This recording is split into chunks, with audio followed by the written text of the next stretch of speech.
friends. Welcome to another episode of Jack Amplified. I am your host, Michael Braithwaite. I have the absolute pleasure of being the president and CEO of Jack.org. What does that mean? Well, it means I get to work with many young people that are far more talented than I am to hopefully do some great work in the early intervention prevention space around young people's mental health. Each week, we bring you great guests. We have great conversations around mental health and try and look at different aspects of mental health week to week. Well, I should say each week. This is bi-weekly podcast, but every other week we do that. And this week is no exception. This week, we're going to talk a little bit about mental health and the diagnosis gap. I think for invisible disabilities and what we are a very visual society. If we don't see something, it must not exist, right? I saw that in my prior work with in housing and homelessness, that if we don't see people right in front of us on the street, therefore homelessness might not exist. And of course, it's quite hidden. And mental health sometimes is very, very hidden, and many times intentionally so, and as well as many disabilities that people have that aren't visible right in front of your face, but they do exist. The pain is real. And let's not let a difficult diagnosis make you feel like your symptoms are just in your head, for sure. This week's guest is Summar Bourada. And Summar, I'm going to let you introduce yourself, because we always say on this podcast, who better to introduce yourself than the person themselves? So please tell us a little bit about you. Absolutely. Well, thank you for having me. I'm very happy to be here. My name is Summer. I am a mental health and women's health advocate. I'm a business owner and founder, as well as a mental health storyteller. So, for me, a lot of this stems from a personal experience. I am a person with major depressive disorder, PTSD, CPTSD, high functioning anxiety. And because that wasn't enough, we had to add some women's health complications in there. And I have endometriosis and some other conditions as well. So, with all of that and those, complications in my life, I actually decided to create a business because there was a growing stigma surrounding these topics, as a lot of the time there is with things that are just a little bit misunderstood. So I created Golden Girl, which is a Canadian jewelry brand, specifically to raise funds and awareness for endometriosis and mental well-being, kind of create community, connect with people who have similar struggles or have gone through these bouts of adversity in their lives, and just feel a little bit more kind of together in what we're facing every day. Incredible. I mean, I love when I see someone who has faced great adversity, not just, who said, not only am I going to push through this, I'm going to support others and try and change the story moving forward for myself and so many others, for sure. Uh, you had years where you struggled with physical pain. Uh, and how did that physical pain or learning to live with a chronic illness, how did that affect your health and your mental health? Well, I mean, it's not easy. I think people forget how interconnected our physical and mental well-being and health really are, right? So when you're a young person and you're experiencing something that at the time when I was diagnosed, I'd never heard of, my family had never heard of. We didn't know what even they were saying when they said the word endometriosis. I couldn't even pronounce it at the time. This was a long time ago now. Um, but it's really difficult. It was extremely challenging, you know? You kind of you go through these bouts of your life not understanding what it is that you've been dealing with. You feel really isolated. You feel really alone. Um, I think it's so challenging because when you're physically not feeling well, your mental health kind of takes part of that as well. And I think for me personally, as well as a lot of people I've spoken to, these conditions or living with any kind of chronic disability or illness, um, it really can be one of those moments that shapes what your mental health looks like. I know for me, I couldn't go to social functions. I lost a lot of friends. I didn't date for years because I didn't feel physically well enough to be able to do so. But because I was struggling so deeply with physical pain and not understanding what I was experiencing, my mental well being just was not okay. And as someone with a predisposition to mental illness and who had already been battling that, this was, tenfold for me. So it was extremely difficult. And, I suffered a lot of loss. I suffered some of the darkest moments of my life. And I think that's something that just isn't really talked about enough, the correlation between the two. 100%. Thank you so much for your courage to share that life experience too. Now you're dealing with all this on your own. At what point, what was it that pushed you to step up and say, not only am I going to um, be a champion of my own mental health and health, but I'm going to support others and be an advocate. So, funnily enough, I actually started my business in the midst of the COVID-19 pandemic, which to anyone who understands, business, that probably was not the most, I don't know, logical choice and timing, given everything that was going on with the economy. But for me, it was just kind of one of those eye-opening moments where I was isolated even more than I had been navigating, my mental and physical well-being, and I couldn't see my partner, I couldn't see my family, I was really struggling. We were all working remotely, and I was very much used to working in a team setting and being around people, collaborating, having that social connection. So, I was at home and I said, "You know what? I can do one of 2 things. I can sit here and I can feel this as deeply as I am, and, have a really hard time with it, or I can try to do something that gives me a little bit more purpose and makes me feel good and connect with people who are probably also feeling very similarly to me." So in 2020, um, working from home and in my spare time, I created Golden Girl and I essentially just launched it as a community. So it is a jewelry business, but jewelry was just kind of that means to um, bring meaning to something, hold sentiment, something that could represent something a little bit bigger to us and raise funds and awareness. So I openly shared my story with endometriosis and mental illness and kind of connected with people that way. And it was extremely positively received. There were so many people that were feeling so similar, who didn't understand what they were experiencing, who were extremely isolated, who were also cut off from, their social circles, their support networks. And I think during the pandemic, one of the beautiful things that came out of it was just the way we could connect with people online. And that's really what this was an opportunity to do. So I kind of created that online community. It's obviously grown a little bit more since then, but yeah, it was just kind of a moment of, hey, I'm not doing okay and I can sit in this or I can own it and try to make my circumstances a little bit more positive and impactful. So Very cool. Let's talk a little bit about that impact. What has the impact been on you? You've started this, you're 6 years in. Um, did it shift anything in your own mental well being? for sure. I mean, with my illnesses, I'm never going to be cured. There is no cure for depression, you know what I mean? There's always gonna be these days that I'm deep in it, I'm struggling, and as a business owner, those days are more frequent probably than they would be alternatively, but it has been so positively received. I've connected with so many people. I get messages just when I post about my story or if I'm flaring or if I'm in a depressive episode and I'm talking about it, people telling me, "Hey, like my daughters watched this and they feel less isolated. You have no idea the impact that you're making for people just by talking about this because we're breaking down stigma every time we do, right?" Um, so it's been so personal, I think. It's so purpose driven for me, and it's been really, really nice. Like, it is hard.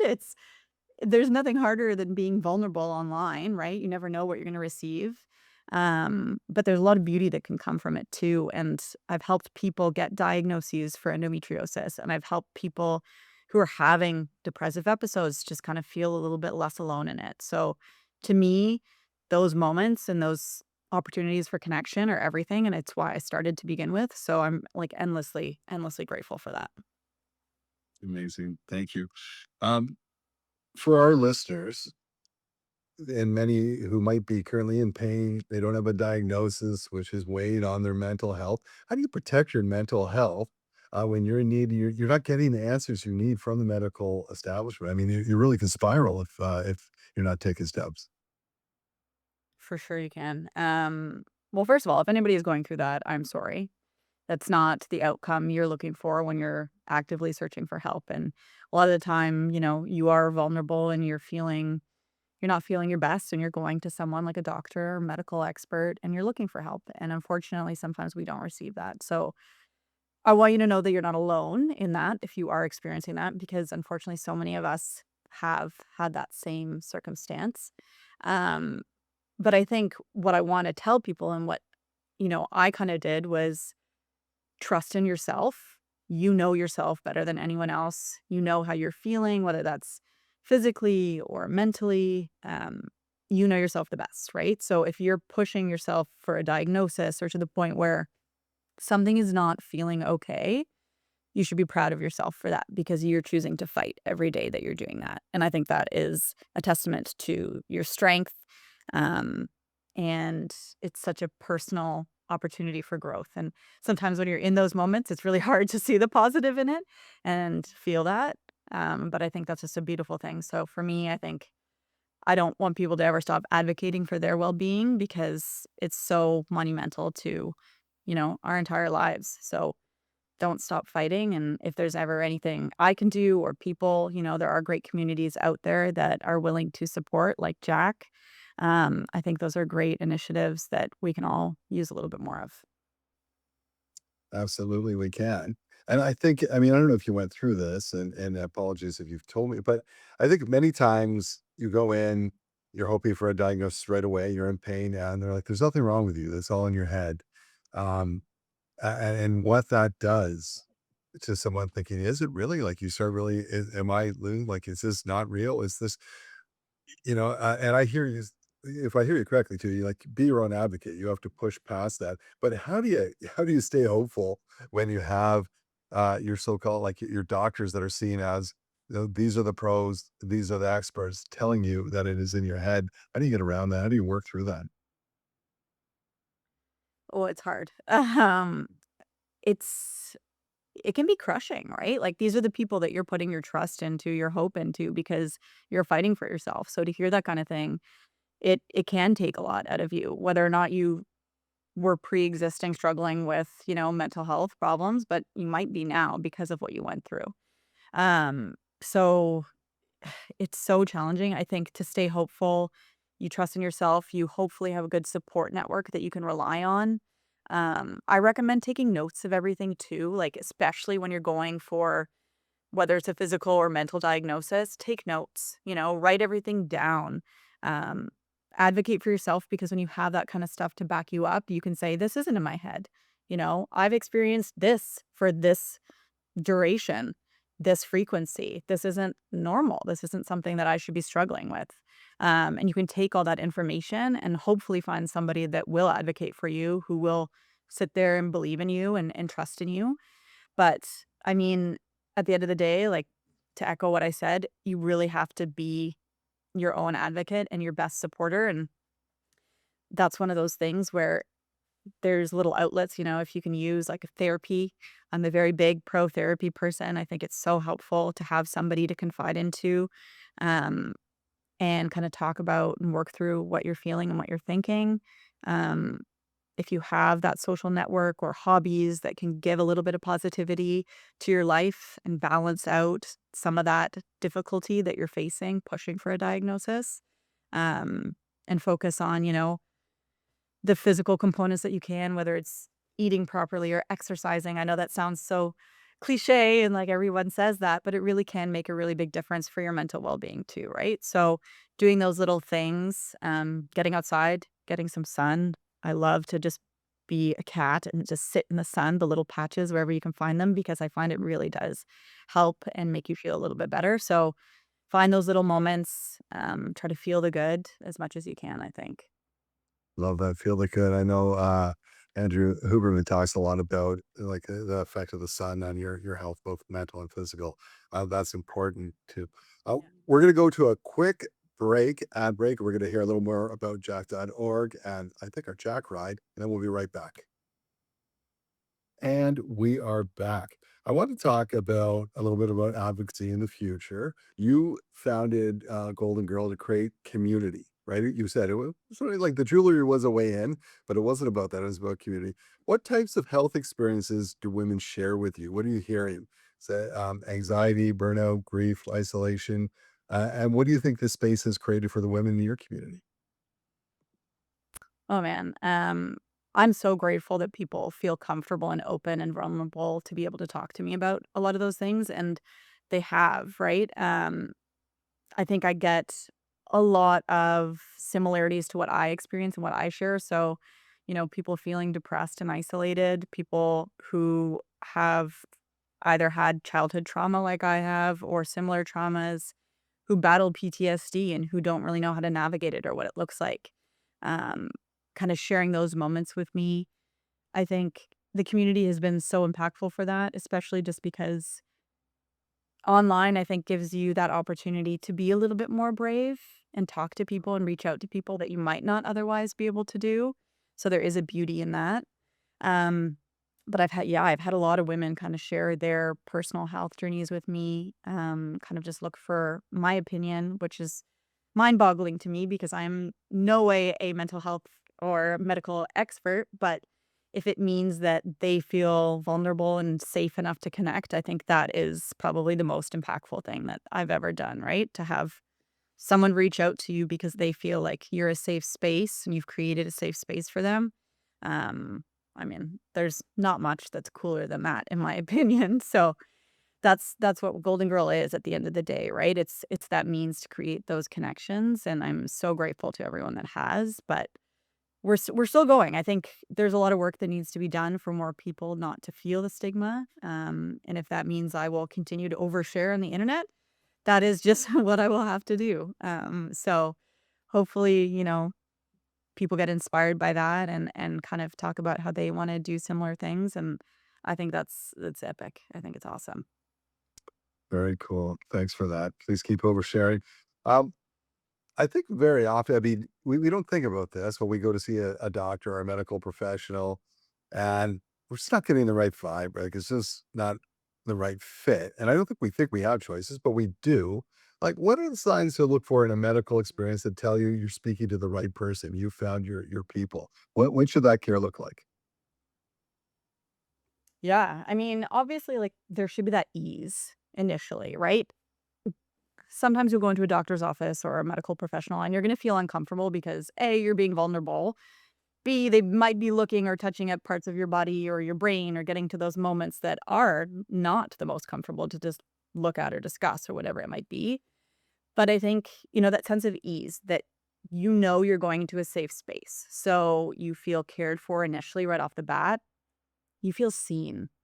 You feel represented. You know what I mean? I think for somebody who struggles and whether it's mental health or women's health, whatever the condition is, chronic disorder, especially invisible illnesses, I think it's so important that you feel immediately like you can be seen. They are listening to what you're saying is huge. They're not just cutting you off or interrupting you or assuming they understand what you're feeling because it is different for everyone. What I struggle with living with depression every day could be totally different than my neighbor who has the same condition, right? So I think having somebody who will listen and hear you, not just listen, but actively listen and see you and hear you is super important. But also not dismiss you, right? I think being dismissed in um, the medical field is unfortunately super common, and that's why diagnosis times take so long. But being felt like there is a plan of action. You're leaving there knowing that, okay, I went in, I addressed everything I had to. I'm going to therapy to address, this trauma that's lingering, or I have a follow-up appointment, or I'm reaching out to, uh, a physical therapist, or whatever it might be. There is a plan in place, which shows that level of care and that they heard you and that they're trying to do something about it. So I think those would be the main things. Um, but yeah, you want that sense of ease. You want to feel cared for and provided for. And I think that's super important. And on in that vein too, like I will point out that if you don't, I'm sorry that's happened, but don't stop fighting, right? Find another medical practitioner, find another doctor, find another therapist. Even with therapy, I think I've always said this, and I said it to my partner recently, but you kind of have to date your therapist. You have to understand if they're the right fit for you because they might not always be. Everybody's approaches are going to be a little bit different. So finding those opportunities to really connect with someone and get that level of care you feel you deserve is really important. 100%. Just recently, I switched therapists just for that reason. The therapist was a lovely person. It just wasn't the right fit for me, right? I didn't get the right For sure. vibe, and they get it. It happens all the time. You do have to find your person who you kind of like, this makes sense, and I'm getting what I need back out of that. Um, we are going to go to a segment now. We like to call it Talk the Talk. We want to talk a little bit about invisible disabilities, right? Where we said, if I look at you, I'm like, oh, Summer, what could possibly, right? And so people make those judgments, and it's not just doctors, right? And we want to also define invisible disability. We say a physical, mental, or neurological condition that is not visible from the outside, but can limit a person's movements, senses, or activities. That's how we're going to define it here. But what we want to talk about is when they're invisible, like your diagnosis, it can take a toll on your mental health because you're constantly having to prove it. It might be at work where your boss is like, ah, this person lazy, they're missing a lot of work. What's going on? Or it's your teachers, that kind of thing. Have you had to prove that? And how do people kind of work through that? Always having to prove or feeling like you have to prove, right? That, um, you know, you do have some challenges and you do need the time and space to heal and get well. Absolutely. I think and that's something that's so stigmatized too, right? Especially with mental illness, is that because we can't see what's going on, it mustn't be that bad. And that is so far from the truth. For me, I think someone who has, the multimorbidity of several chronic illnesses, including mental illnesses, I unfortunately have faced that many times. So with endometriosis specifically, it's one of those scenarios where people just assume it's a bad period or it's really not that bad and you're just exaggerating. Mm. Uh, but there are always those moments where, if I'm flaring, I have trouble walking now. I miss work, absolutely. I might need a couple more days off than the average person. And I think it is one of those things that's just not properly built into our healthcare system, into our structures, into our education and our workplaces and all of that. And it's so challenging. Like we look at mental illness, for example, and there are so many mental conditions that people battle every single day with no cures. And we expect them to go into work and be able to have the same output as, a neurotypical person. And I think that's just a flaw in society, unfortunately. And I know we are getting better, and there are so many great avenues and workplaces that, you know, are addressing this with more support days or, menstrual time off or whatever it might be. Um, but it's really, really challenging, I think, for a lot of people to not understand, oh, you don't physically look sick, so you mustn't be sick. And I think that's my advice to anybody who has maybe had those thoughts or those reservations is we don't know, right? We don't know what somebody at the grocery store lineup is experiencing in that moment or what's going on in their homes, especially for youth, right? We don't know what they're actually dealing with every single day. The internet, cyberbullying, like all of these components that we don't actually see can be so detrimental to our mental well-being. And I think it's just really important that we give everyone grace and we try to understand and we listen because just because we can't see something doesn't mean it exists, doesn't mean it's not there. Um, and we really have to fight to understand that. And it's an unfortunate aspect of an invisible illness, but they're so common that I think it's really important that we do so. Yeah, absolutely, and we will, but I would think too, it's about we've heard this from other guests, like, be curious about it too, to say, "I see, Summer, you're not showing up how you used to, let's talk about that," or just addressing it in a non-confrontational way, "Help me understand that.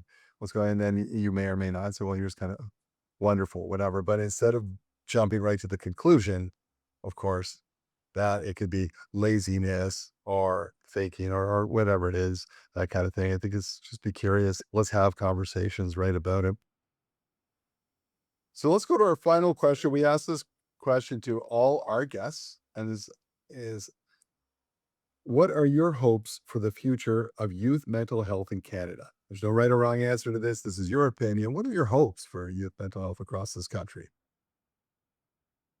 Ooh, that's a great question. I think I would be looking for the things that didn't exist or that I didn't have available to me as a youth battling mental illness. So I think a lack of stigma, where it isn't a time where it isn't stigmatized to struggle, and that youth never reach a point of, questioning their will to keep going every day. Or when somebody is in crisis, that there's enough understanding and support that exists so that those episodes or low points won't define their futures. I think that would be my ultimate goal, is that we can provide a future that where we learn from what we're experiencing and what we've struggled with and make it better for them so that they don't ever have to have those moments that, can really take away some of the beauty and most beautiful parts of life, and just break down that stigma surrounding mental illness. Well said. Thank you, Summer, so much for having the courage to share your story, for stepping up and taking action. And most people don't. And if you do what you did, you get what you got. You are changing things. You're creating communities, and giving others a voice that didn't have it in the past. And so grateful for that. Now, I have to say, my generation, when we hear Golden Girl, we think of something different than jewelry. We think of, I think, four old ladies living together, a sitcom before your time, I think. Betty White. Yes, exactly. That's what they come, and so you've given it new definition, and we are grateful for that. Thank you for taking time out of your busy schedule to join us today. Thank you so much, Michael, and to everyone at Jack for having me. And I hope we can continue to have these conversations. 100%. Again, another wonderful conversation with incredible advocate. What do we learn today, too? Well, listen, it's not just always visual, right? Before we jump to conclusions, let's ask the questions, let's have the conversations. We learned that community, creating those communities of support is very, very important. We heard about, when you're looking for medical professionals or when you're kind of don't just settle for that first thing. Don't allow people to define it or tell you it's in your head. Fight, be your own advocate, push through. Quite often, doctors are seeing so many different people. It's they get it wrong sometimes, right? They're human like the rest of us. But it's up to you to be that advocate and push for yourself. And you don't have to isolate yourself. Lean on, create communities around you, use your support network, and you can push through.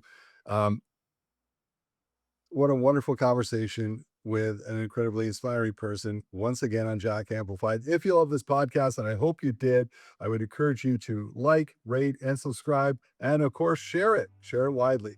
This is how we're going to do what Summer talked about in her wish for mental health across Canada, erasing the stigma. It starts with conversation and real conversations. And it starts with sharing this podcast. Thank you so much. We'll see you next time on Jack Amplified.